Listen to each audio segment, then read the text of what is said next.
Здравейте, приятели! Аз съм Джейсън Джей и днес ще поговорим пак за финансите. Когато става въпрос за пари, ние трябва неминуемо да носим повече такива в портфела. Тоест, там има преградки. Във всяка преградка сложете банкнота и забравете за нея до възможно най-дълго време. Това е съвет номер едно.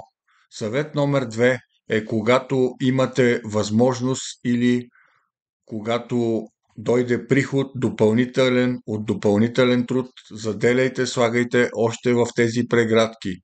И така, когато дойдат целите ви по пътя на живота, вадите от портфела и плащате тези буферни парички, които заделяте от страни, те спасяват вашия бюджет. Тези буферни парички не са достатъчни, естествено. За големите мечти има заделяне от основния доход, който е заплатата ни.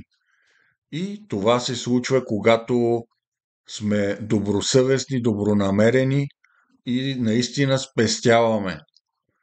Идеята на всеки един доход е колкото може повече парички заделени на страни за по-големите ни мечти. Благодаря ви!